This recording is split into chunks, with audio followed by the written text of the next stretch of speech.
Step away from the patient, now. I'm the cardiac surgeon. This patient is coding. I don't care what you claim to be. Security called about someone suspicious in scrubs. Check my ID badge. I'm Dr. James Morrison, Chief of Cardiothoracic. You're coming with me.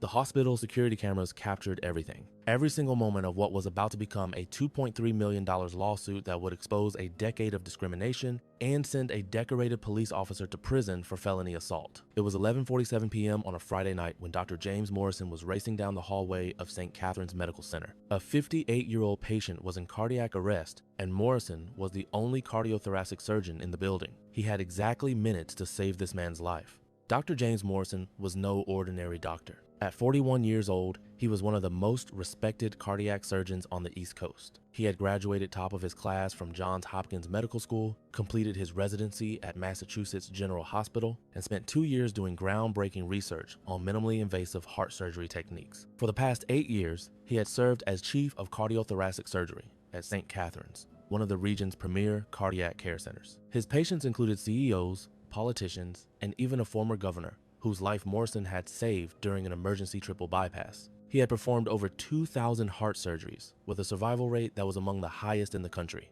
Medical journals published his research. Other surgeons attended conferences just to watch him demonstrate his techniques. That Friday night, Morrison was technically off duty. He had finished his last surgery at 6 p.m. and was about to head home when the cardiac arrest call came through the hospital's emergency system. The on-call surgeon was 20 minutes away, stuck in traffic. The patient didn't have 20 minutes. Morrison had turned his car around without hesitation. This is what he did. This is who he was. He saved lives, regardless of whether it was his scheduled shift, regardless of whether he was exhausted from a 14-hour day, regardless of anything except the fundamental oath he had taken as a physician. He pulled into the hospital parking garage at 11:43 p.m., still wearing his casual clothes, jeans, a Stanford Medical School sweatshirt, and running shoes. He sprinted to the surgical floor, grabbed a pair of scrubs from the locker room, and changed while running through the protocol in his head. Cardiac arrest, VFib on the monitor. Patient likely needed immediate intervention. He was pushing through the double doors to the ICU when Officer Zach Garrett spotted him.